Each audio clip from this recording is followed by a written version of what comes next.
Welcome to our February 2025 astrology forecast. Today, I'm delighted to be joined by our esteemed faculty member, Shu Yap. So thank you as always for joining us on the show. And how are you doing today?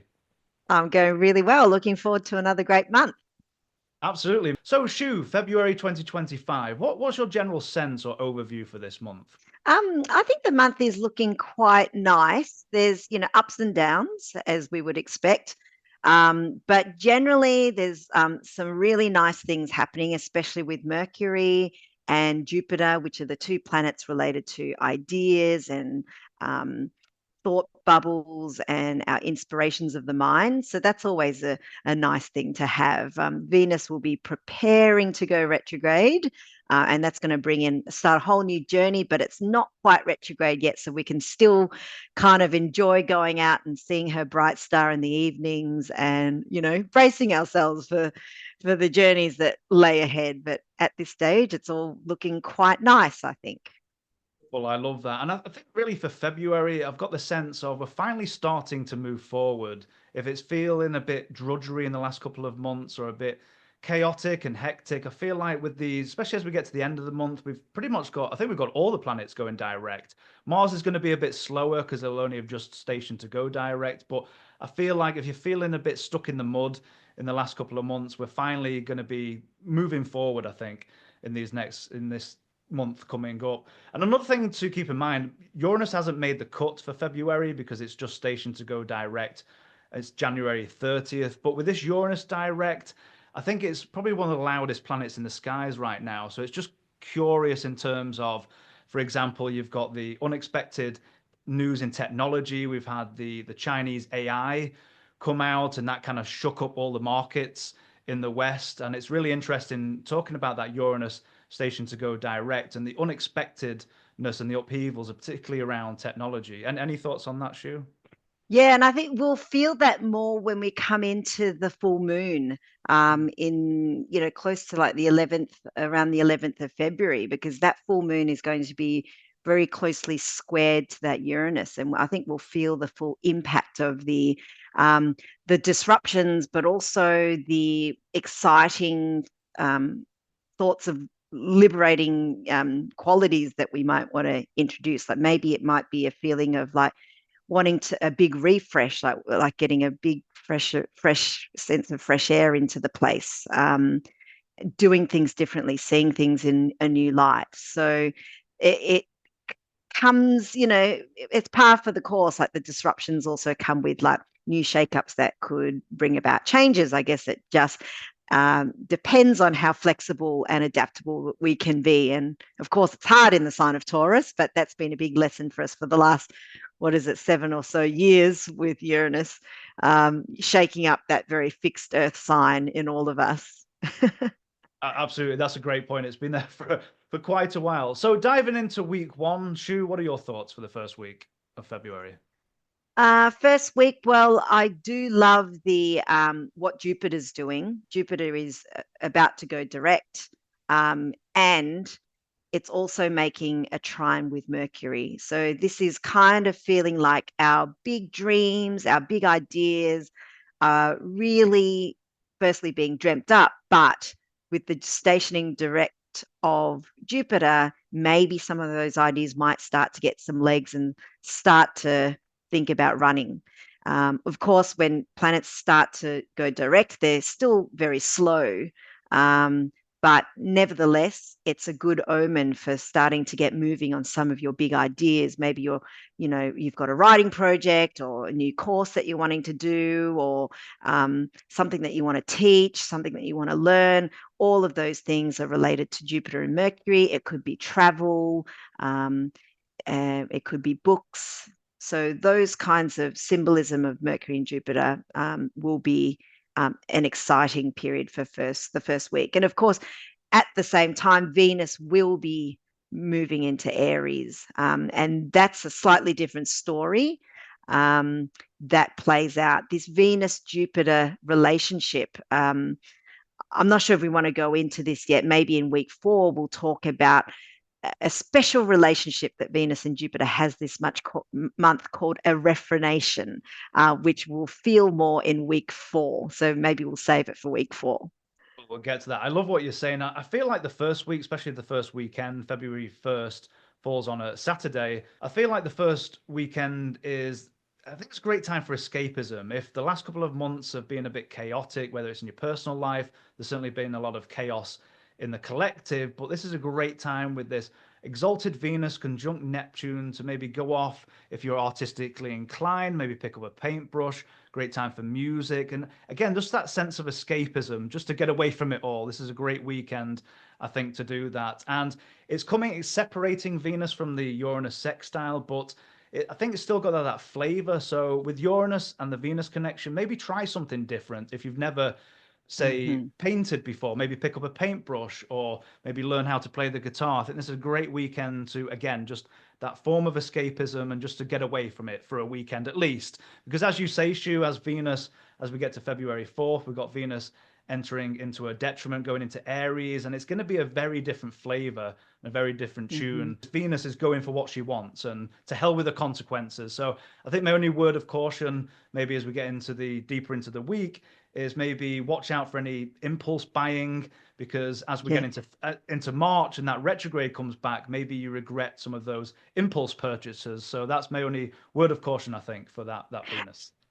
Absolutely. And just with that Venus Neptune conjunction, the moon and the North Node are going to be joining that little pair in a big kind of stellium happening at the last degrees of Pisces. So, just echoing what you said, that there's great heights that can be reached in like things like creations, your visions, intuition, that kind of thing, but also equally high risk of things like addictive tendencies, whether that's shopping, whether it's substances, or maybe illusions or disappointments.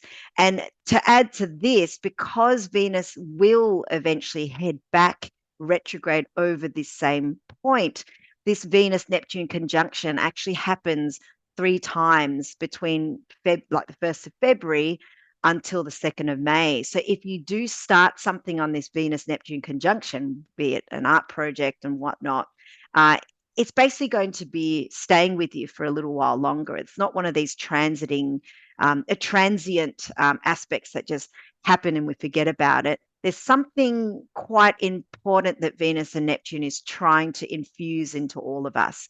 And we're going to be learning that over the next 3 months, and lessons of maybe surrender, or lessons of like being able to see the beauty in things and to open up our hearts for more compassion, for example. But the lesson could be around boundaries around all of that. So it will be interesting to see what Venus Neptune brings for us. And like you said, 1st of February, that will open up our whole month with these rose colored glasses. That's such a wonderful point, because it's not just like a flyby Venus, like you said, transient. It's not, it's coming back and hitting those degrees again. So if you are starting the art project, maybe it's a project that takes a while to adapt and come back through. And I like what you're saying as well. Maybe this Venus Neptune conjunction, maybe watch out for, I don't know, maybe drinking too much wine or going over the top. There's always the shadow side of each time. So there's positive aspects as well as some of that can be a little bit Neptunian. Okay, into week Absolutely. two. Your thoughts, Shu? Week 2, well, I love the Mercury Cazimi, which is the Mercury conjunct the Sun on the 9th of February, um, because, well, I love a good Cazimi. They're times where we can get extreme downloads and gifts and receive lots of beneficial things, especially if it relates to anything mercurial, like sometimes that's finances, sometimes that's applications for jobs, rentals, whatnot. But what I particularly like about this is that Mercury will, from week 1, has made that trine with Jupiter, and it's bringing all of that beautiful trine, Jupiter trine relationship with it into the Cazimi. It's what we call translating the light from one planet to another. So, the Sun and Jupiter and Mercury are kind of all working to deliver us something, and something possibly quite good, especially if it's to do with ideas, writing, thoughts. And then Mercury will the next day head on to square Uranus. And like you said earlier, Uranus is this kind of new experimental breath of fresh air kind of planet, that might inspire us to try something new. So all of that combination is kind of saying to me, like, this is a moment of lightning bolt electric downloads that might actually, boost us forward in some way. Like it might not just remain a thought, it might actually like explode out into something that could be quite exciting and liberating. So really great, especially for Aquarians, where it's all happening in the sign of. I love those points, Shu. It could be a very electric and electrifying week. And speaking as an Aquarian, my birthday is on February 6th, so we'll see how this plays out. But I like what you're saying about ideas. I think week 2 is a great time to jot down any insights that you have. As you said, Shu, we've got the Mercury Cazimi, we've got the Mercury square Uranus, so it could just be sudden, brilliant insights and a great time to, if you have an idea planner, jot ideas down. Now, I'm not sure if this is the time to take action on your ideas. We've got that Mars trine Saturn, yes, but that Mars is still retrograde in fall. So maybe taking its time, maybe as we start to see that Mars eventually go direct, is maybe a time when we start taking action, but a great time to jot down those brilliant insights and those ideas, and particularly from the February 9th to the 12th, because as we get to February 14th, we've got Mercury entering Pisces. So this might be great for bigger ideas or seeing the grand plan or certain patterns. But in terms of the details, it might be a bit fuzzy. I mean, I've got Mercury in Pisces myself, so I can be a little bit fuzzy in my thinking and communication. But it's better probably for the bigger picture rather than if you've got these ideas and trying to put down the details. Maybe do that between the February 9th and the 12th as that Mercury is in Aquarius.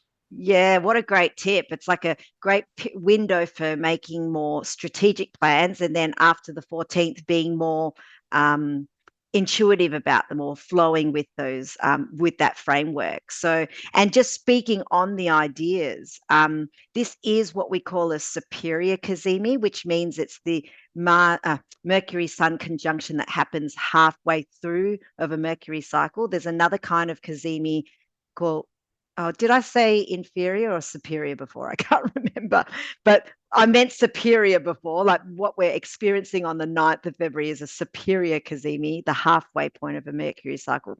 But the inferior conjunction or the inferior cazimi, which was the beginning of this particular Mercury cycle, happened on the 6th of December. And so if you're looking at ideas, it's almost as if the ideas were formed back at the beginning of December. And this is the point in which to really review those ideas and maybe actually hash out that plan or sit there to receive some insights as to how you're going to really drive those ideas home. Um, so, so look at the Sagittarius house as well in your chart to see where those ideas came from, because that initial seed of this Mercury cycle started in Sagittarius. So, did you have any big ideas from that period of time, and how might you see currently the unfoldment of the future evolution of these ideas? And yeah, just sitting within this February 9th cazimi can be very insightful to get those electric downloads, these lightning revelations about what you meant to do with them next. Wonderful. Okay, in not a lot going on in week 3. What are your thoughts? Week 3, not a lot going on. I probably don't have too much to say about that, apart from the fact that, Mercury is still kind of doing its thing. It's now squaring Jupiter and maybe bringing more form to those ideas that it wants to bring through. And then we're starting this whole new Pisces season, which will slowly shift the vibe a little bit, and maybe this might be um, part of the beginning of all of this Pisces Aries action that we're starting to get to by the first quarter of the year. So, but still, we can bask in ignorance, or like bask in the beauty and the idealism of Pisces when the sun goes into Pisces. But just on that Neptune conjunct North Node, this brings in that sort of stellium that we were talking about before with the Neptune, Venus, and the North Node. And I think what we have to be really careful about this is like the addictive tendencies or the illusionary tendencies of Neptune being played out here when it makes that conjunction with the North Node, because the North Node is a really good symbol for making things show up in the world. And it's also a force that tends to corrupt things or like to make things more impure. So we could see the, I guess, more lower vibrational aspects of Neptune when it joins with that North Node, and that can be a risk to some people that may, share some of those, whether it's mental instabilities or not seeing things very clearly for what they are, or maybe addictive tendencies. You may be having too much of a good time and your guard might be down. And so that February 22nd is, coming up to that is a time that you may want to watch. And yeah. I think that's wonderful advice. We've got Neptune in the mix, the Mercury square, the Jupiter. I'd maybe say this is a week where just watch out for the BS. I mean, there might be a lot of people around, like, being quite loud. Scams. Yeah, scams, but a lot of people with loud mouths or trying to pull the wool over people's eyes.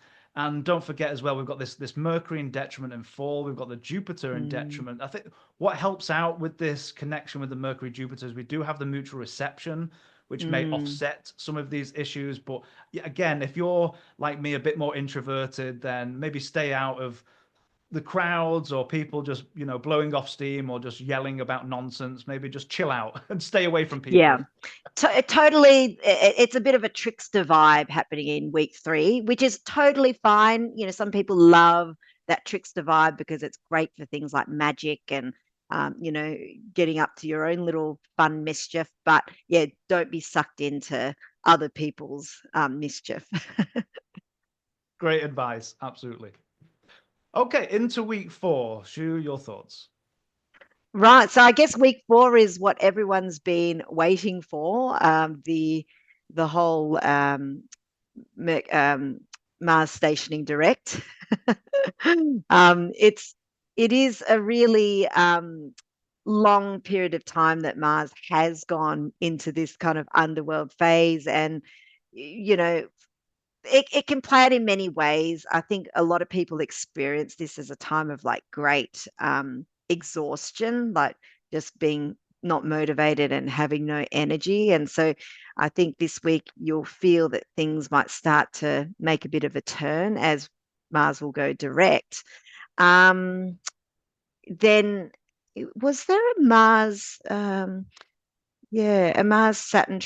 Yeah, the Mars. So I wanted to raise also, I think I missed saying it before, that there was this Mars Saturn trine back in end of week 1 to week 2, back around the 8th and 9th, I think. There was a Mars Saturn trine, which I think is an important part of this Mars stationing direct story. So this trine that happened with Saturn in week 1 to 2 is actually the second time that this happened in this whole Mars retrograde story. The first one happened at the end of September. Then we had one, in week on the 9th of February. And then as Mars stations to go forward this week, we will see this trine again happening in April, later on this year. And the reason why I think this is important, because it's telling a bit of a story that rules all of this Venus in Aries activity. As we know, Venus is about to station retrograde at the start of March, coming back into Pisces, but then moving forward again. And this trine actually bookends the Venus retrograde story. So the first time was when Venus, like now, is about when Venus is about to enter Aries. And then the next time that this trine happens is when Venus is stationing to go direct again. So it usually, I like to see a Mars Saturn trine as being quite productive. Like, we can kind of flow in with the hard work, and we don't mind actually doing this work because it feels like we're making progress, or that even though it's difficult, we feel like it's worthwhile. But given that Venus is moving backwards and it's in these kind of watery signs, the work that you're doing could feel like, the analogy that I'm using is like, when you're trying to walk in a deep pool of water, it's like really hard work and there's a lot of resistance. But at the same time, it's also really great exercise, a low impact exercise. It's great for your fitness, but it just doesn't feel as good as swimming in that water. So that's what that Mars Saturn trine could be feeling like right now. And we're kind of in the midst of it all, like with this week 4 trine.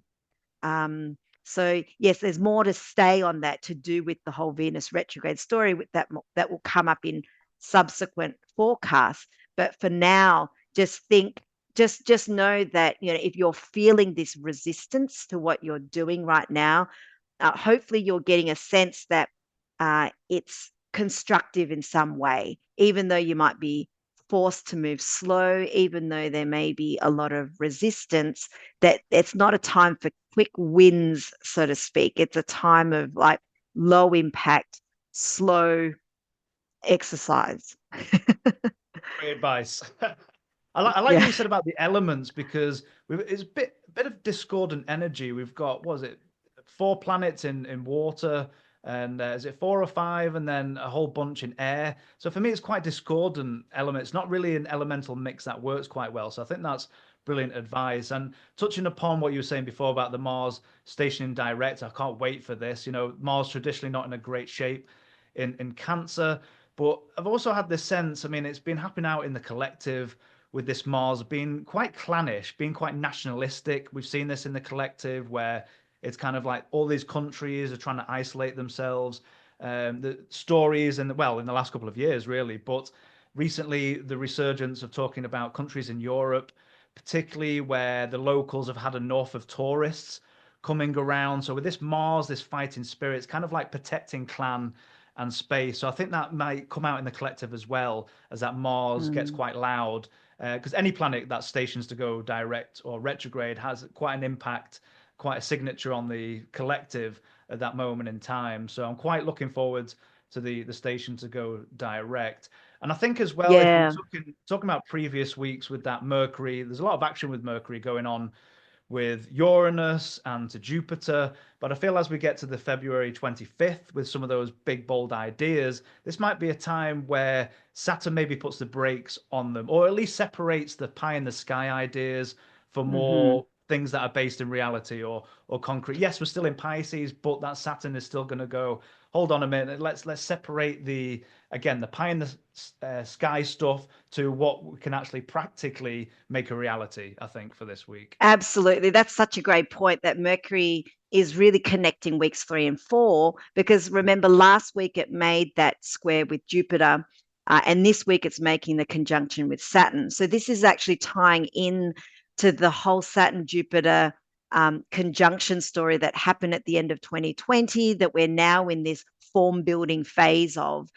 So those big pie in the sky ideas are actually really being worked on right now. And last week as well, I forgot to mention in week 3 that Mercury is also making its heliacal evening rise, which means it's separating from the sun to a degree that it will become now visible in the evening sky, whereas before it was visible, it would have been in the morning skies. So the idea about a heliacal evening rise of Mercury is that it brings in a lot of wisdom and experience, and so maybe those big ideas, these structures that are being forming around these visions, we're at this stage where you can come at it with a sense of experience and knowledge of what may and may not work. And so it's a really great time. You may also be thinking about um, learning things or doing courses or finding teachers that can take you to that next level to seek more wisdom and experience around this. So yeah, I like what you said about this week's 3 and 4 and having that Mercury traveling through that as an important feature. Absolutely wonderful point. Absolutely. Okay, so we're going to go into our rising sign. So, Shu, your thoughts for our Aries rising friends? Right, Aries. Well, you've got Venus coming into your first house. That's always nice, and you're used to the Venus Aries energy, I guess, which isn't always as easy to take for other people. But when Venus moves into your first house, it's always good to do things like working on your image, working on your health, that makeover kind of situation.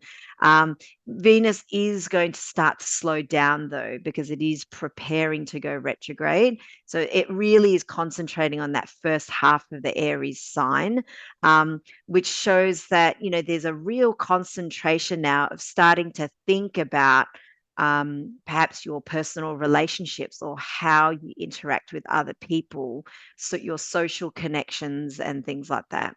So, and there's a big journey of people and other people that's coming up for you over the next 2 months. So this is maybe a time in which you may need to watch out for the omens, watch out for situations happening that might be returning to you later on next month and the month after. And then, yeah, Mars will also be stationing direct by the end of the month for you in your fourth house. So maybe this is some of the inner work that is coming through for you this month that you're possibly committing to. And that inner work, might have been something that came up during the holiday season, December, January, as Mars retracted back over your fourth house, maybe some relationship issues with family members or past family traumas and or it could be even ancestral or lineage related. But there's some real deep inner work that you're about to head on a big journey of, and yeah, I think that's going to really take up your whole thinking time for the month to me. Yeah. um oh, this is also when, yeah, I forgot to mention, in the last week there's this Jupiter Venus rephrenation concept. So Venus is about to make uh, a sextile with Jupiter in Gemini. So for Aries, you've got Venus and the two benefics in the first and third houses, and they're both coming together in a sextile. But before they can actually make that perfect sextile aspect, Venus turns around and Jupiter also turns around in opposite directions, and they never quite get to meet. So this is kind of that feeling of like something good is building up, some momentum is building up for Aries. It might be something to do with your body or your health and third house themes of your everyday life or studies or writing. But it's like this dream doesn't really happen. But it's like something you wish for around those matters might not actually happen. However, they do come back together in that sextile on the 5th of June. So if you do have any plans with first and third house matters, maybe it's to do with studies, maybe it's to do with some short travels, your health, it may just take a bit longer to come to fruition. So don't be discouraged. Like, you may have to go back to the drawing board a little bit about that. Yeah.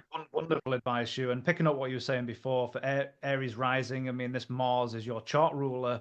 So if you're revisiting maybe some issues, maybe something going on in the home life, maybe things maybe happened around the holidays, but you are revisiting that because that Mars isn't going to move into your fifth until I think April. So you've still got quite a bit of time with some of those issues, particularly bringing up the importance, considering it's your chart ruler, and tying into what Shu was saying before with some of the relationship that Mars rules the eighth house as well. So maybe it's tying in home along with maybe shared resources, maybe some things to work out there, depending on what's going on with the rest of your chart. Of course, these are just the transits.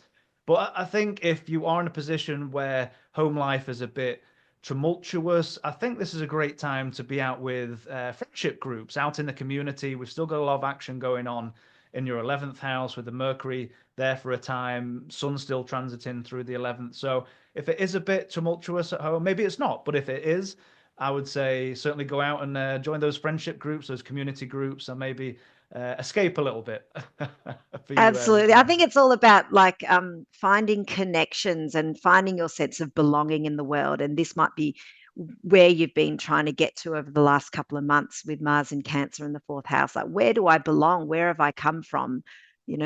How is this a foundation for my life right now? So yes, like what you said, tapping into that 11th house Kazemi could be a good thing. Like, maybe it is friendship groups that might offer you that sense of family that you may not experience with your direct family and whatnot. So Wonderful point. Absolutely. Okay, into our Taurus rising friends. Shu, your thoughts?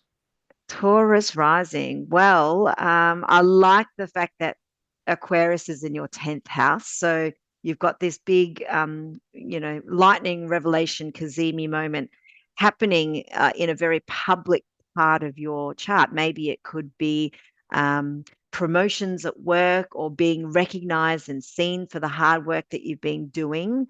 And this is possibly something that has been a couple of months coming, like from that December period. Maybe you might be starting to see the fruits of something that started back in December being revealed to you.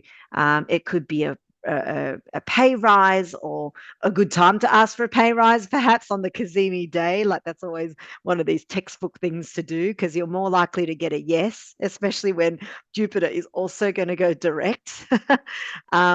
So yeah, a great time of stepping into power in your public life, as well as a loaded 11th house for you this month, which sees all that lovely Venus Neptune beauty and sharing and compassion and good times. Just be careful not to overindulge a little bit too much.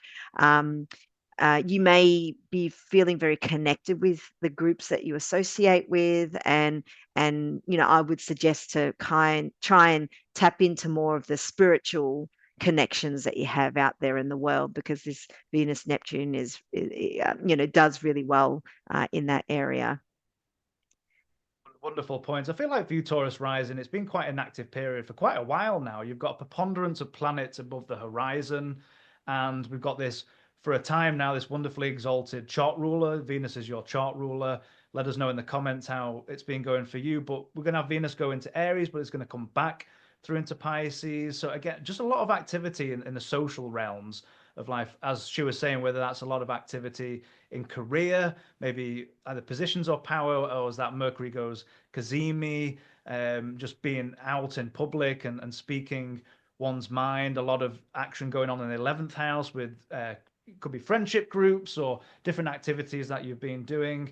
And I think with that Mars has been there for a while. It won't move out of Cancer until April. So again, it might just be a time, if work's connected to this, that it might be a lot of time where there's a lot of emails, there's a lot of communications going on, particularly if you work at home. Maybe this is still a time where there's a lot of activity going on, particularly in the realms of communication.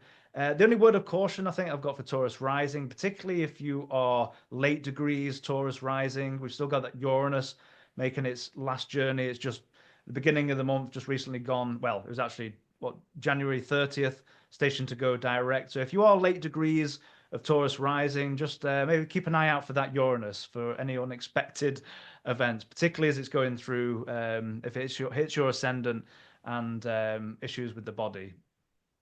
Absolutely. Yeah. That Mars Saturn trine as well. Yeah, I was thinking of that when you're talking about like the flood of emails that you're trying to wade through, like walking through a deep pool of water with all that resistance. That's a great point. Yeah. Wonderful. Okay, into our Gemini rising friends. Shu, your thoughts? Well, Gemini risings can expect a bit of a boost when Jupiter goes direct on the 4th of February. So this is probably something that might relate to when Jupiter went retrograde in the first half of October. You may have felt like that you might have been backpedaling, or not feeling like you're moving ahead as fast as you had planned with projects and whatnot. Maybe it do with your health or your body, your mind. But I think in February, you'll kind of get the green light and start to move forward with some of those things as well. Um, and then you've got all of that big stellium in the 10th house there with Neptune and Venus. And so this could be a really beautiful time in some kind of public space or career or vocational area in your life. It could be uh, something related to art or something where you may be able to engage in a lot of beauty with whatever that you do out there in the world. And like I said before, just be careful that you're not attracting um, all of these addictive tendencies or illusions or scams into your field by being too open out there in the world and not having enough boundaries around your gifts and your talents and your inner compassion. Advice. And picking up on what you're saying, Shu, again, for you, Gemini Rising, got a preponderance of planets above the horizon, a lot of social aspects going on. I think with that chart ruler in the ninth, of course, it's eventually going to go into your 10th, but tying in those houses, when we were talking before about the Mercury Cazimi, this is a wonderful time, I think, if you're either in higher education, whether you're a student, maybe you're learning astrology, or if you're a teacher even, this is a great time where you can put out those ideas. That Mercury is going to be quite powerful there and makes nice connections to the first. If you've got any planets in the fifth as well, that's going to be a nice trine connection. So I think this is a great time for again any study, any teaching, possibly even traveling overseas. If you know, maybe that's Mm. part of your studies. Maybe you go to a different country and learn about a different culture if that's part of what you're doing. But I think that's a wonderful time. As Shu was saying, got a lot of activity in the 10th. Shu, I'm interested about your thoughts. We've not touched on this yet, but with the nodes just recently switching, we've got for Gemini Rising, we've got the North Node in the 10th and the South Node in the 4th. Any thoughts about these nodes that have only recently switched? Yeah, well, this is a very important nodal switching point because it's when nodes switch from 29 Pisces to 0 Aries, it's also the midpoint of the lunar standstill, which is an 18.6 year cycle that we've spoken about before and sort of a whole bigger topic. But coming into the 11th and the 5th, I think this is the time and all other factors in this chart considered, I think this is a time where Gemini risings can really springboard themselves out into the world with whatever gifts that they have. It's almost like they're ready to really broadcast themselves in a really beautiful way to make a big statement of who they are and how they can contribute to society and the community at large. You know, it's almost like the South Node in the fifth house. The fifth house I kind of view as like your inner laboratory, like the stuff, your creative gifts that you're working on in your studio and having fun with. Whereas the 11th house is like the house where you're taking all the work and artwork from the studio and actually putting it up in a gallery to show the world and to gift people with your gifts and talents. So that North Node in the 11th house, you know, um, oh, sorry, it's moved the other way. I'm sorry. I'm sorry about that. That's what it's been like. Sorry, with the North Node in Aries for the last couple of years and shifting into the 10th is now, you know, maybe peaking in all of that. What you've done, like you're now coming into that peak and you know when we get to the 10th fourth house thing, to me it comes to be more of a how do I achieve some balance with all of this? How do I achieve like you know this publicity and all the eggs, the balls that I've got to throw up in the air and keep up in the air, but then I've still got this sort of inner world that's demanding my attention, or I want to just retreat. So you've come from this idea of moving from the 11th and the 5th, which is about, you know, how do I get these gifts out and sharing it with my community, to now like it's out there, it's established, it's peaking, but yeah, how do I honor and tie in that personal aspect of myself? Yeah. Sorry, I got the directions wrong. I love how eloquent your parts on the analogies you use. So absolutely wonderful. Absolutely, I love it. Absolutely love it. Yeah. But it still Okay, comes back to broadcasting yourself. I think it is all, that coming back to if you go back to the Gemini, I think broadcasting is a important part because of this month, because that Kazemi in that ninth house is about like having some kind of a huge insight into your your beliefs, the statement of who you are as a person, and that being trine to Jupiter as well that month is just about how this is who I am, this is how I what I stand for, and take it or leave it. I love that. Take it or leave it. Yeah. I love that. Wonderful point. Okay, into our Cancer rising friends. Shu, your thoughts? Cancer rising, well, we can't go past that. Mars is about to station direct, and you're probably ready for it to move on into your second house, into the sign of Leo. At least it will be less obvious then. It doesn't make things any easier. But I think maybe this Mars retrograde in your first house might have had something to do with your health or your health regime, working on your physical body, or maybe it could be your image.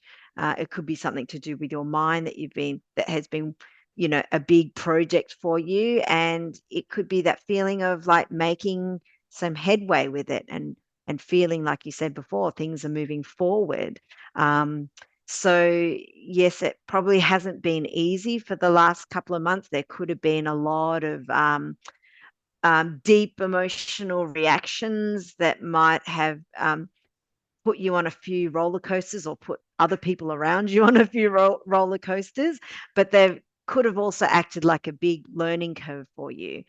Emotional regulation could have been something that could have been the big lesson for you over the last couple of months, which you may start to feel like you can put some of those strategies in place, and which may also feel like it's given you a new meaning in life, like with all of that big stellium in the ninth house, like that, like coming out of this Mercury retrograde phase, you may feel like, well, actually, life looks a bit differently now. I didn't have to react like that. There's a new way forward. There's a way forward that might be more inclusive, or that might be more peaceful. And you can start to see the beauty in all of that now. So, some deep insights happening on a very deep personal front of transformations that could be occurring for you this month.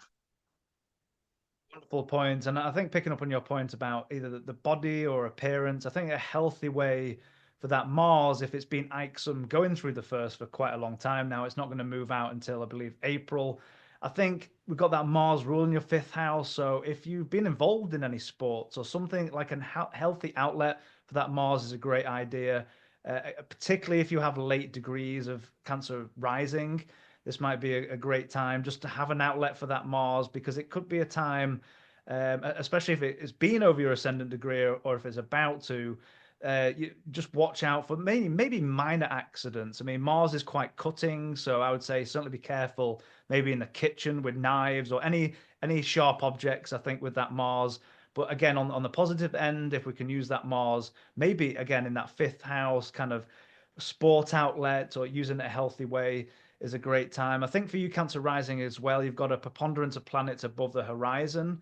So I feel like this has been a busy time for you, as Shu's been talking about that self-development and kind of what do you want out of life at this stage. And I Mm. think that's going to play out in quite a public way. We've also got the shifts of the nodes. We've got the North Node going into your ninth. Shu, any thoughts on that for Cancer Rising? Yeah, well, I think it's about finding more meaning in your life, because yes, we've got North Node moving into the ninth, but Venus is also going to spend a lot of time in Aries, which is the Cancer 10th house of like career and outer life. So because Venus is in detriment in Aries, it may bring up sort of thoughts of dissatisfaction, maybe with a career, or with what you're doing in your life. And you may have big dreams that you want to come to fruition, like say Jupiter in the 12th, making that sextile, approaching sextile with Venus, but it never quite gets to that sextile, and it separates and has to go back into the ninth to get more meaning before it can come back again. So you may have some goals that you might want to achieve in your career or in your outer life, which may hopefully bring in more meaning and for you in your everyday. However, that might take a little bit longer than what you had hoped for. So don't get too discouraged. We're still working through all of this Mars ruled house, which is still very slow. So yeah, and that combined with the North Node in the ninth house, maybe it's the fact that you need to dig deeper into your own, I guess, spiritual cultivation to find that meaning within yourself, rather than meaning out there in the world at this stage, whilst you're working on that kind of personal alchemy. Such wonderful advice. And I think if you throw in the Chiron in there in the mix in the 10th, I think it just speaks to those themes that you're talking about. Don't be too discouraged. Maybe there's things that you're working out, whether that's in terms of where you want to be, where you see yourself heading, particularly when it maybe Mm-hmm. comes to the areas of career, public standing. I think those are all great advice, Shu, absolutely, for Cancer Rising. Wonderful. Mm-hmm. Okay, into our Leo Rising friends. Shu, your thoughts? Okay, Leo rising friends. Well, possibly a big area for you is around relationships or a spouse. You know, there could be some really great um, connection happening, or revelations about the relationships that you're having. With that Kazemi happening in that seventh house. And, you know, we know since Pluto's moved into Aquarius, like this is starting off a really big chapter for you in terms of your relationship development, whether you're single or whether you're partnered or whether it's a business kind of relationship.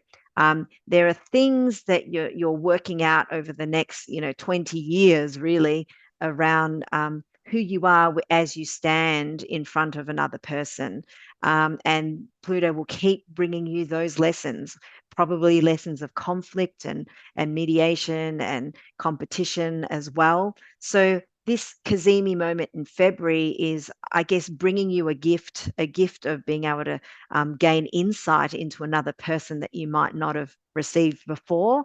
And so it's also important to know that if conflict does come up, that maybe you can reframe that as that this was a gift for me to learn something that I didn't know before around the way I am in relationships. And with that whole Venus kind of moving into that ninth house for you and that Chiron in that ninth house, again, another opportunity to really work on gaining meaning and perspective, the bigger picture world around you. And that can be kind of a big life lesson for Leos who are very much centered on the self, and that the world is this self, and it's a great self. It's a radiant, shining personality. But sometimes we have to step outside of the self to be able to see ourselves in our full glory. So this Kazemi is that kind of moment this month that can teach you how to go to the opposition, to get that perspective, and then bring it back to cultivate within yourself. Really great point about for Leo risings, the relationship component. As we've said, you're going to be working out that Pluto and Aquarius in the seventh house for the best part of 20 years. And now that Sun has already been across and the Mercury is activating that Jupiter. So all of the relationships that come up is the opposite from the self, as Shu has been saying. And maybe with that Mercury Kazemi, maybe it's a good time to, if it's with a significant other or a business partner, to be clear in what you maybe both expect of each other, whether that is a partner, whether that is a business relationship. It's a good time to maybe air out either ideas or, again, what those expectations are for both parties involved. And I think for another part for Leo Rising, I've mentioned this a few times, probably not the best time. I've got a Leo Rising friend who wanted to go out and expand their business and borrow money from the banks. And I just said, not just what's going on transit wise, but what else is going on in their charts.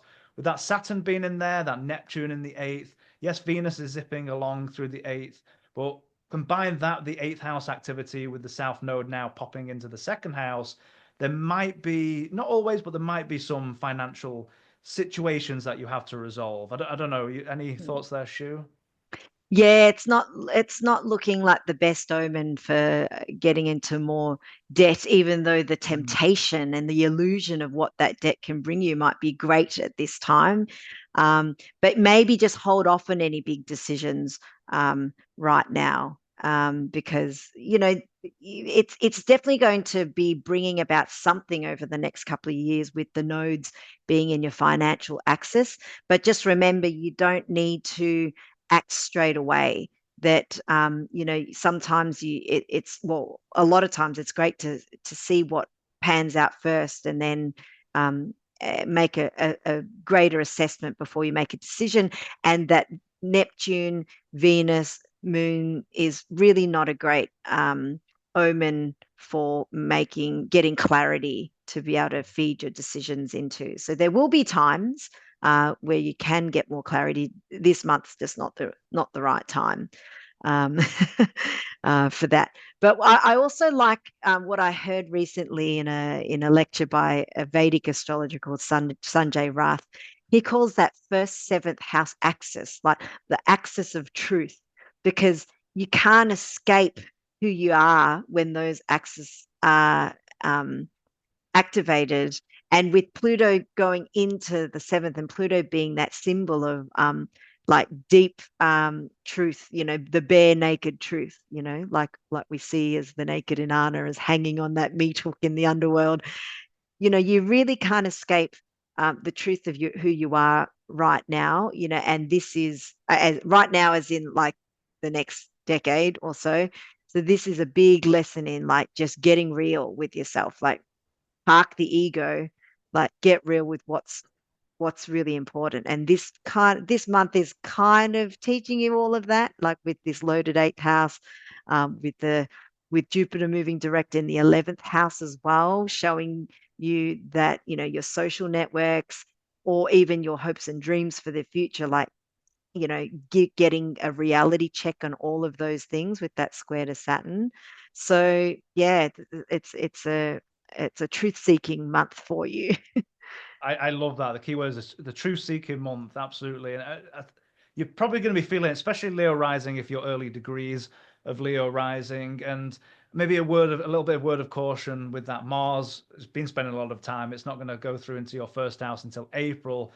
But maybe watching out for if there's any rumors at work, or if you get any sense that people behind the scenes are going against your either agenda. I'd watch out for the hidden enemies part. That's not always the case. I mean, it's just one transit from one planet, but maybe keep an eye on for anybody who may be, gossiping, or maybe that's in the workplace, or anyone working against what you're trying to achieve. Maybe a word of caution there as well. Yeah. I mean, also yourself working against yourself as well. I mean, like with the Mars moving through the 12th, it can kind of be situations where you tend to just choose the path of most resistance rather than the path of least resistance. Maybe because of impulsive reactions, or maybe because you feel like you want to challenge, but maybe you need to pick and choose the challenges a little bit more, and to give yourself a break, or don't sabotage your own efforts by making decisions that are actually not the easiest path forward for you. Absolutely, absolutely. But Leo risings, you are strong. You will rock and roll. So, Shu, into our Virgo rising friends. Your thoughts? Virgo rising friends, well, it is nice that you've got the most elevated transit in your chart as Jupiter going direct. And so this could be this idea of feeling more contentment within what you do in the world, or feeling as if like you're being a bit more purpose led or purpose driven at this current time. And, the nodes that are in your first and seventh house, are indicating that, things are going to be amping up for you over the next couple of years' time. Like you are currently in this mode of acceleration and ascension. And this is just the beginning of that. But this month, Jupiter's stationing to go direct is a bit of an exclamation mark in all of that. Maybe a bit of a flag in the sand saying, right, I'm committing to this. This is my big idea, and my big vision that somehow you're showing publicly in this world this month. That brings in a lot of background work that you're doing behind the scenes as well, and have been, with that Mercury Cazimi uh, in your sixth house cusp, in your sixth house area. Like, it's showing that, the service, the duties, your obligations that you're doing is really working well with your public life, your career, the things you're doing out there in the world. So this is a really great month to do what you do best, which is, to head down, bum up, and get the work done, but also just take the time to bask in a little bit of glory, like to recognize yourself as others do this month for the achievements that you're working towards. I love those points because I was thinking the same in terms of Virgo rising and your accolades, and particularly when it comes down to work or career. You've got, as Shu has been saying, we've got your chart ruler going to be Kazimi in that sixth house, maybe elements of work. Great time if you are, don't want to be, what's the word? I don't want to be too superficial, but if you are enjoy being organized, it's a great time to maybe try different things in your local environment, maybe your office at home, try different things out. But with that connection, the Mercury, not only a chart ruler, ruling the 10th house, and we've got Jupiter will be going direct through there. So this, again, what Shu's been saying, a wonderful time for any times at work, getting all those done. Any thoughts about the nodes for the shift, Shu? Yeah, well, that's highlighting all the relationship stuff, and I think there will be a big relationship journey up ahead for you with that Venus retrograde starting in that seventh house, and then going into the eighth, and then coming back. So it could be the fact that relationships have been a bit tricky for you um, over the last couple of years since Saturn's been sort of in Pisces. You're really establishing some ground rules in relationships. Maybe it's boundaries, and maybe that might have come about through some difficult challenges or hard experiences that you've had in relationships to get to your truth about your relationships. But I think there's more to come this month, and certainly this is the month of at one end of the spectrum, being able to see the beauty in all people. But at the other end, you also want to be really clear about what you want, because you don't want to be, like I always say, bringing home every bird with a broken wing, and then destroying your whole inner life, with all these duties and obligations that you feel committed to. So you must watch out for scams, and put those rose-colored glasses down from time to time, and really work out, do you really need this, or am I just looking for a great experience that could be had in other ways? Great points. I think another thing that comes up for me for you, Virgo rising, is there might be some issues in terms of health. So maybe just keeping an eye on that. Of course, we've got a pack sixth house, particularly if you're late degrees of Virgo rising. I've noticed as a Libra rising, as that South Node is finally got out of Libra, that if you are late degrees of there, maybe watch out for maybe some draining of energy. We've got Pluto in there for the best part of 20 years, so that's not immediate.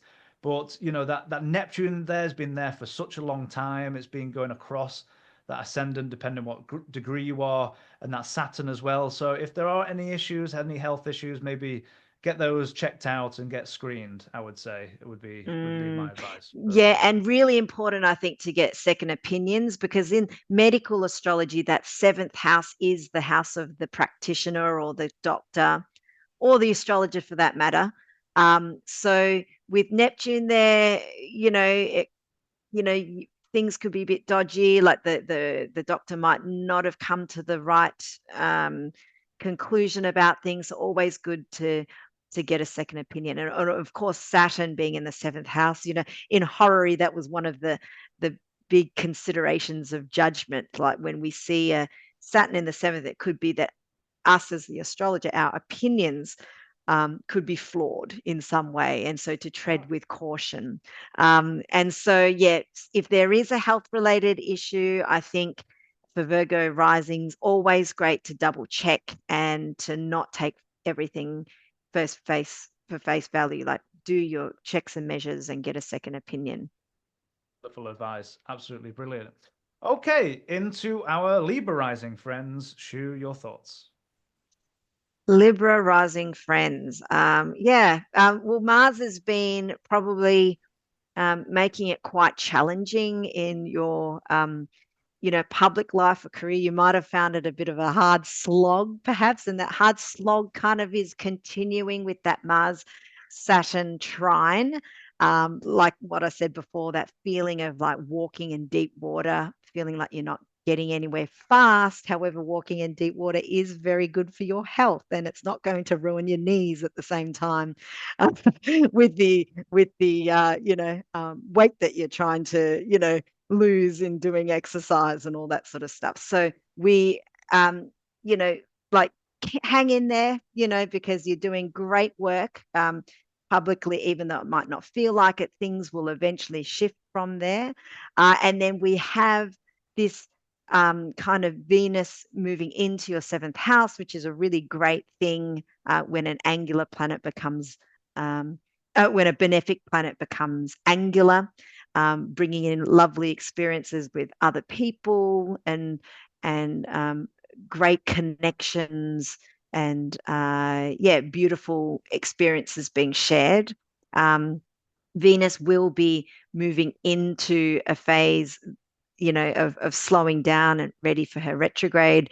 So it will be spending a lot of time in that seventh house, again, bringing that focus on your truth with other people and how you want to navigate that over the month. And as it's doing that, it's going to make that reformation idea with Jupiter in the ninth house. So this is like doubling up on that idea of truth with people.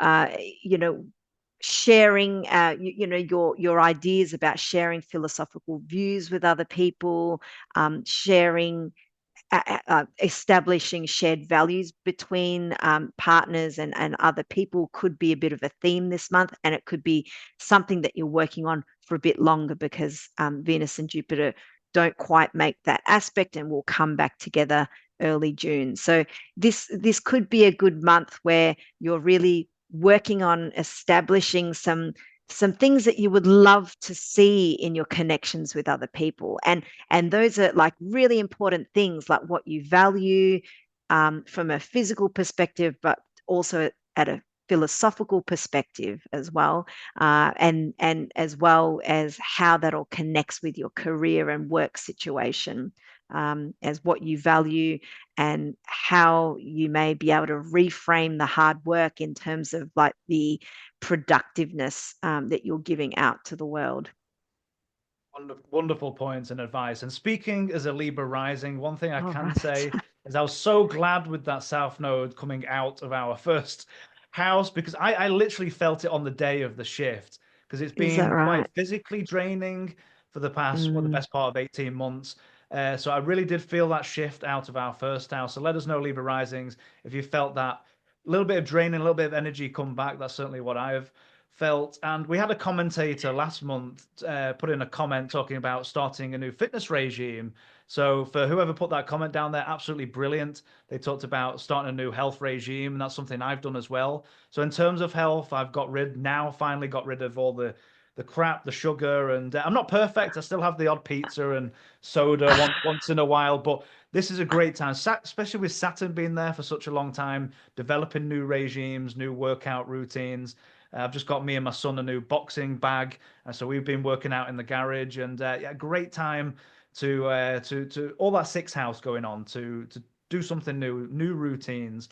Absolutely. Yeah.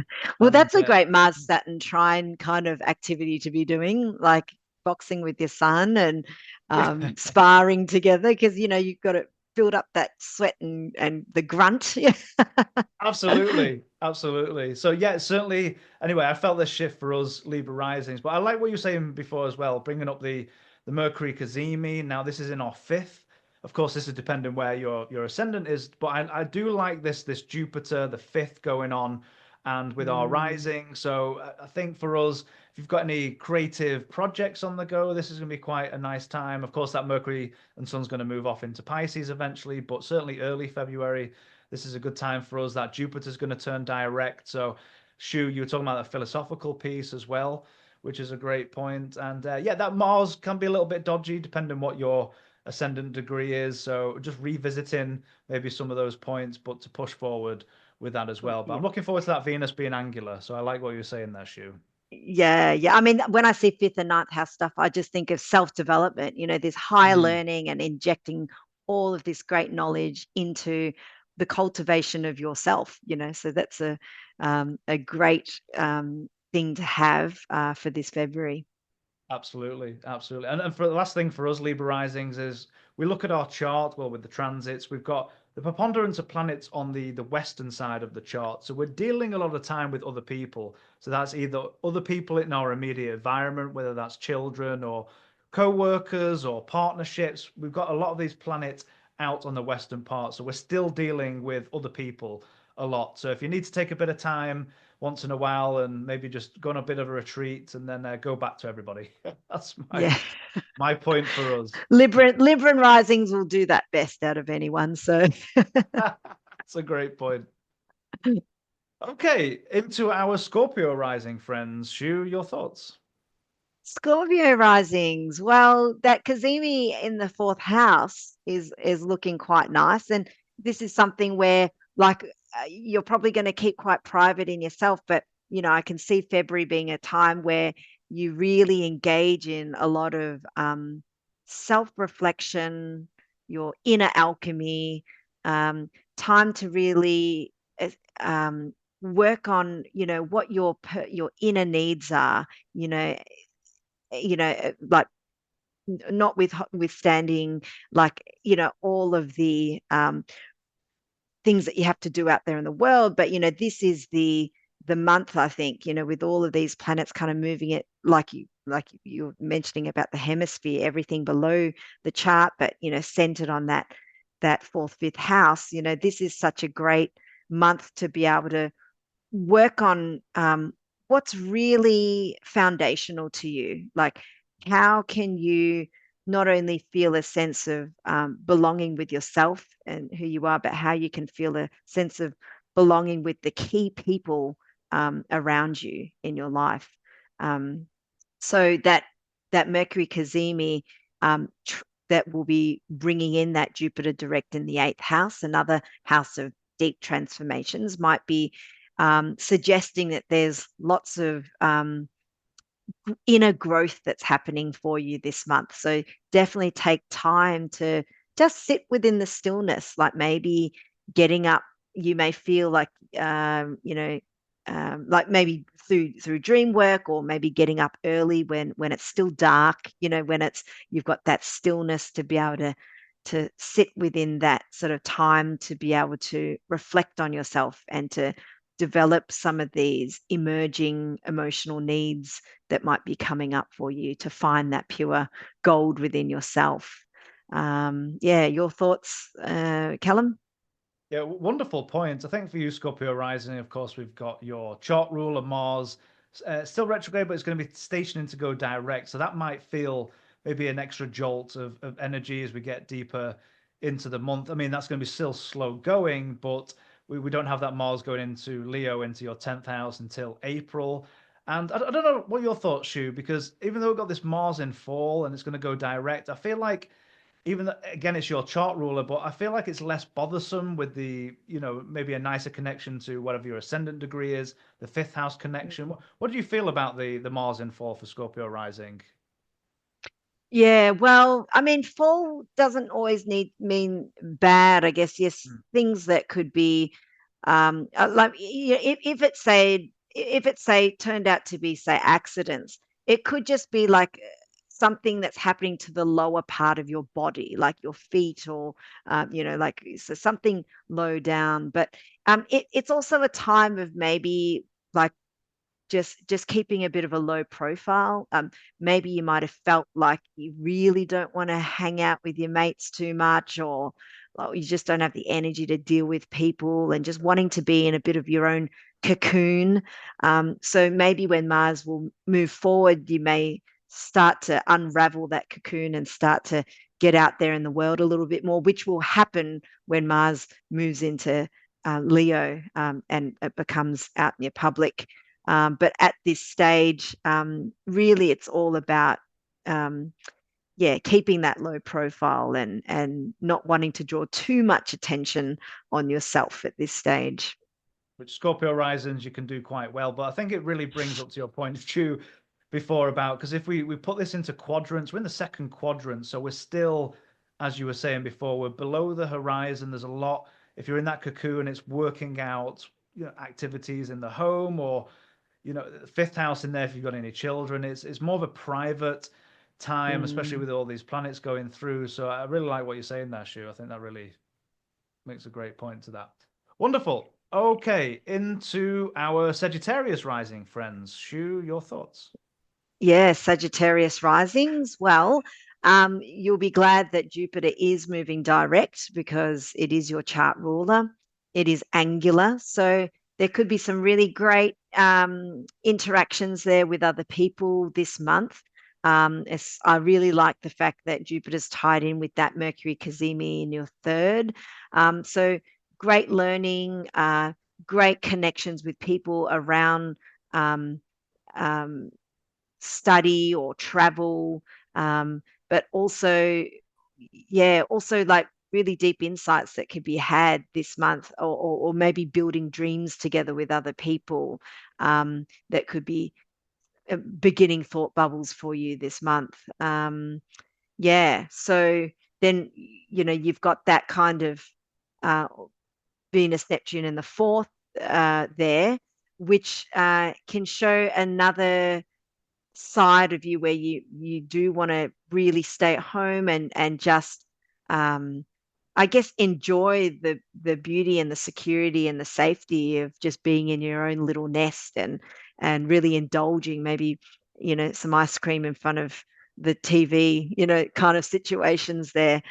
So you've got, again, everything right at the bottom of the chart, so very private month for you.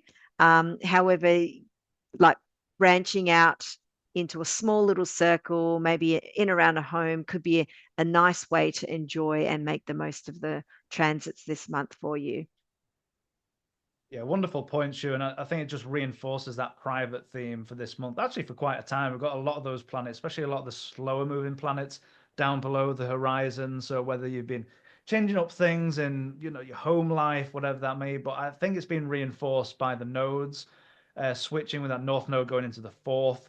So maybe it been a bit of a tricky period, a long period with that Neptune being in there and Saturn for a while. So whether you're trying to figure out what home is or where home is, or maybe there's some, restructuring there, whatever that's may be, it still, I think, reinforces that private theme that continues on at this time. I love what you're saying, Shu, about that Jupiter. We're going to go direct. So whether that's maybe having that ice cream on the couch with your partner, or whoever that Mm-hmm. that is. But I think it's great point, Shu, in terms of just figuring out, maybe, being out of the fray for a time. We've got a preponderance of planets below the horizons, and I agree with you, Shu. Absolutely. Yeah, that interesting Venus Jupiter retrograde in the fifth and the seventh there. Thought that might be interesting in terms of, like, that is the house of children, that is the house of the spouse. So if you are sort of say married with children, for example, it could be a month where where you could feel a little bit more um, tasked with managing the kids at one level, because that connection between the spouse and the children doesn't quite get there. maybe the spouse might be busy doing stuff out there in the world and not home as much and whatnot. So I just thought that's an interesting dynamic there, with children and spouse not making a connection, wanting to spend more time with each other, but somehow turning in a different directions, somehow spending time away. Maybe your partner might be working away from home and whatnot. But yeah, so I just noticed that, yeah, that's one way that could play out, which That's which really may interesting. mean that you need to like be at home more, which Yeah, is all that fourth house stuff. absolutely. Wonderful, wonderful points. Okay, into our Capricorn rising friends. Your thoughts, Shu? Capricorn rising friends. Let's see, what's the most important thing here? I think maybe the fact that you're preparing to have some pretty deep alchemy within yourself. Um, uh, next month, like with Venus going retrograde in your fourth house. And this month, you're really preparing for all of that. So I would pay a lot of attention this month as to what really comes up for you deep in your emotions, maybe dynamics that you're experiencing in the family, your greater family unit as well, the home, things that might need to be addressed, because all of what you're going through right now is going to be revisited over the next couple of months when Venus goes retrograde there. And that could be, could look like, say, attending to things around the home that you've been neglecting for a long time, and feeling the drudgery of all of that. It could be just feeling tensions around the family area that, could be like a big white elephant in the room that you've been avoiding for a long time, but preparing for the fact that some deep conversations might have to be had and to be dealt with. So there's a lot that's coming up for you from your foundational, like, inner world, and this month is a month that you are going to be really strongly introduced to all of them in quite a big way. And I guess with Mars moving through your seventh house, it's going to open up the way for having those difficult conversations with people. I would sort of say family because of the Cancer and fourth house, Mars in Cancer and the Venus in the fourth house situation, and the common theme is family there. But it could be, you know, work related, or could be, I guess whatever you feel your clan is or your tribe is, I guess, like in a more general sense. So yeah, so maybe start thinking of some tactical conversation starters that could be a bit more diplomatic, just to have up your sleeve, just in case you get caught by surprise.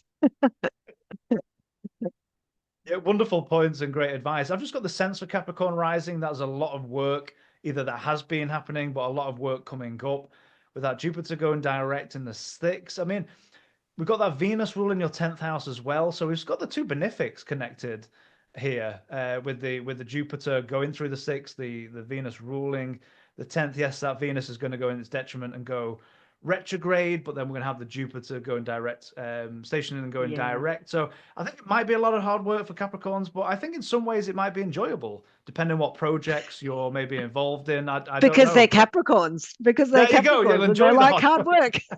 work. They'd be lost So without it. yeah, so if there are a lot of projects or a lot of things on your plate, I think that it might be there's a lot of hard work and a lot of things to do, which you are naturally capable of. But I think this might be a time where you might enjoy some of that work or some of the Yeah. projects you're involved in with And this. that these projects could take longer than you had planned, with that Mhm. reformation.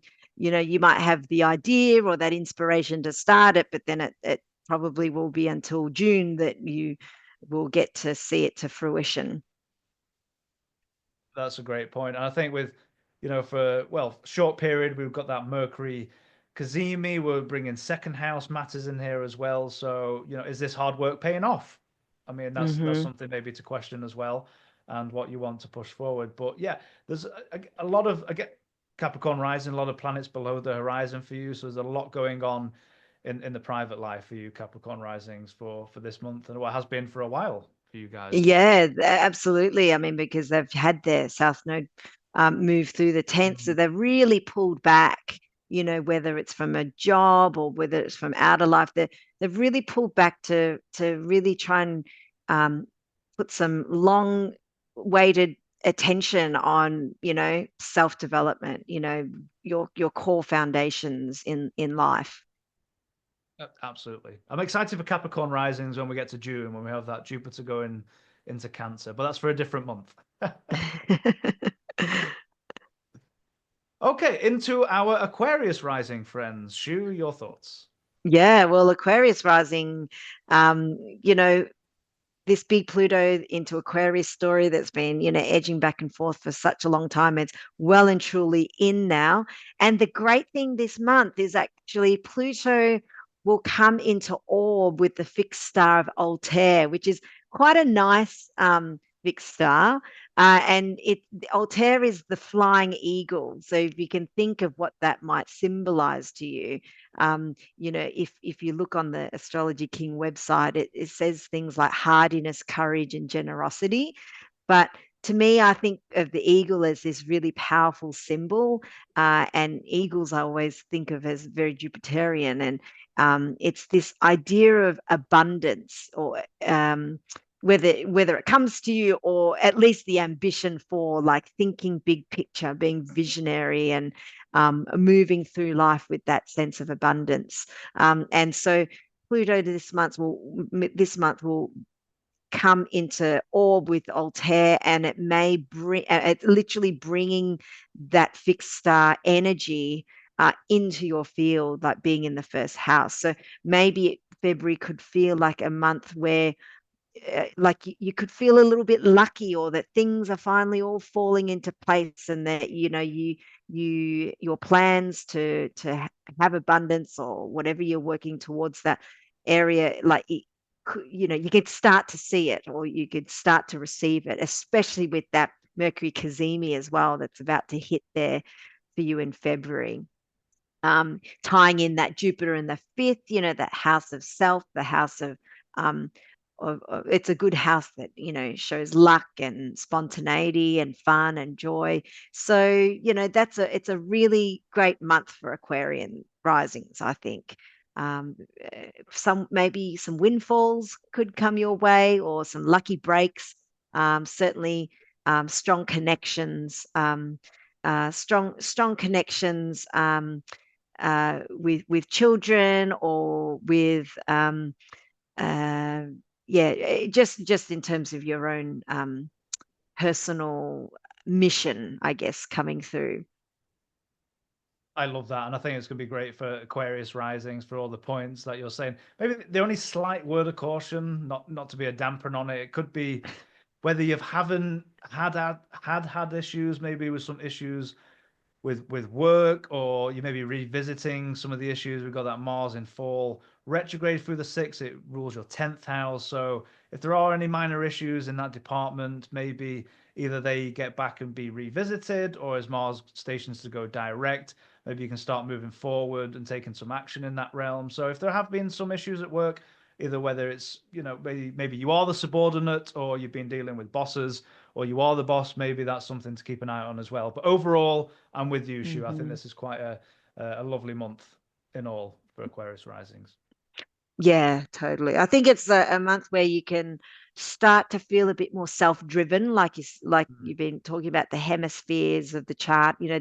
This first quadrant is very self-driven, very personal.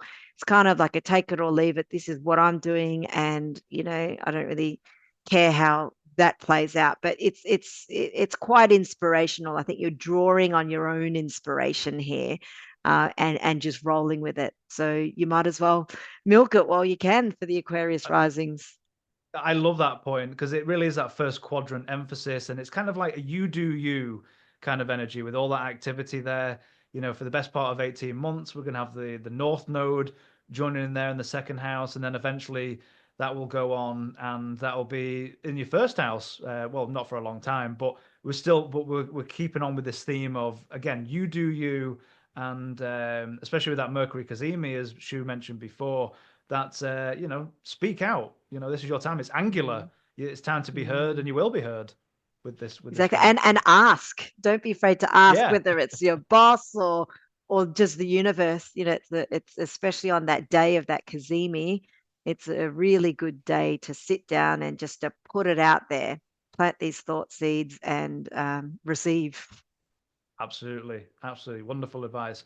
Okay, last but certainly not least, our Pisces rising friends. Shu, your thoughts? Yeah, well, for Pisces risings, wow, you've got a big journey ahead of you, and yeah, what's really interesting about the Venus Neptune conjunction is that this is starting off a seed. I guess it's happening three times, this Venus Neptune conjunction between now and May, and so you may start something this month that could involve like a lot of your creative abilities, your intuitive abilities, maybe something that you're feeling very inspired and idealize about, or it could be a mystical kind of venture. And this is somewhat of a dream that kind of will keep you quite occupied for 3 months. And part of that journey could involve a lot of hard work and effort. We've got the Mars Saturn trine bookending that Venus retrograde, and you'll be coming back and forth to this idea quite a fair bit. So um, it's partly to engage in play and exploration that's important this month for you, but there's also this strong manifestation uh, ability that's coming through now. It's like, it's almost as if you're thinking, well, it's not just, I'm sick of just having things kind of dreams that just pass by. This is a month where I could really try and manifest something into reality. And with Saturn that's been in Pisces for quite some time now, it's been a really good help in terms of one, um, reality testing all of your ideas to make sure that they actually have legs to manifest, and two, actually giving you the discipline and the reality of yourself to make sure that you actually put your money where your mouth is, put the hard work in to make things all happen. So I think this lesson has actually been presented to you for quite some time, and that you might be quite used to it. And this month begins this journey where you can really put that to the test, and to really pick one dream that you have, like even if it's a really small one. Think of one thing that you feel you can achieve in 3 months, and really commit to it, because you've got that transit in your favor there. And as long as if it sort of involves your creativity, your intuition, your idealism in some way, even better. Um, maybe abscond from alcohol, or abscond from something that might actually pull you away from your dreams. You know, really go into it full heartedly, and it could turn out to be quite a beautiful venture for you. Such beautiful advice for Pisces rising. I love where you're going with, find out what your dreams are and going for them, because there's so much going on in your chart. I mean, of course, you've got to look more deeply at your own natal chart, but for the movement of the planets right now, it is that sense of you do you. We're in the eastern part of the chart. We've got preponderance of planets in your sphere of doing the things that you want to do or concentrate on yourself. This is kind of reinforced by the south node in the seventh house. We've got the north node in the first house. So for this period of 18 months coming up, it is kind of just reinforcing, like, get those dreams, as Shu has been saying, go for it. Don't worry less about other people, I would say, at this time, and just concentrate on what either you want out of life, what your dreams are, and other people will have to sort themselves out. I would say just focusing on what you want to do. Now, early in February, it's not quite your season yet. We've still got a lot of going activity with the Cazimi. We've got the Sun Mercury there. So maybe it's a time where you can just chill out a bit more. But as we get deeper and as soon as we get into Pisces season, that is certainly when the activity is going to ramp up as we have that Sun and Mercury become angular in your first house. So that's something to watch out for, is maybe the activity ramps up later in the month. But I love what you're saying, Shu. Like, take those dreams. This is you do you. And for me, I would say just be less concerned about other people and focus on what you really want to achieve. Yeah, absolutely. There's big changes coming up for Pisces rising folks. And you're coming into showtime. This is kind of like standing on the side of the stage, about to walk on the stage, in terms of like putting where your money where your mouth is, rolling your sleeves up and actually working for what you want, and being really responsible and accountable for making your dreams come true, rather than thinking they're just going to happen. So this is that big piece for you over the next year, but starting this month. Absolutely. Absolutely wonderful. Well, Shu, as always, thank you so much for your brilliant insights. And it's always a pleasure to do these forecasts with you. Now, let me ask you, what's coming up for you? Anything you want to tell the audience? How, number one, how people can find you, and what's coming up for you? Okay, well, you can find me at my website, intercycle.com. I'm just starting the year off now, so the the wheels are starting to slowly get back into motion, and I'm hanging out for that Mars moving direct so I can get fired up and get going. What's happening for me? I'm only taking consultation appointments for existing clients so far, because I'm working on some teaching projects, and there's some exciting things happening at Kepler that we will soon share with you all. But other than that, you can find out what I'm doing on updates of my site, and yeah, I guess I'm currently teaching the Kepler Solar Returns course, and possibly more in the future. So stay tuned. Absolutely wonderful. And for everybody watching, I'll keep all those links in the descriptions below. And I've said this in other videos, but there's a number of astrologers who blow my mind, and Shu is one of those people up there. Because I learned from you doing these. I'm like, wow, brilliant, brilliant. As do I from you. Well, again, thank you so much for coming. And then you'll be joining us again for, where are we at? February, March, April, back for Taurus May? season. Yeah, There we are, May. Taurus season. Absolutely wonderful. Well, as you said, the students absolutely love you at Kepler. You've got a really full class now with the solar returns, and that's a very popular class each. How many times are you doing the solar returns? I'm doing it twice a year. So Twice the a year, next that's it. time to catch that will be in the American summer.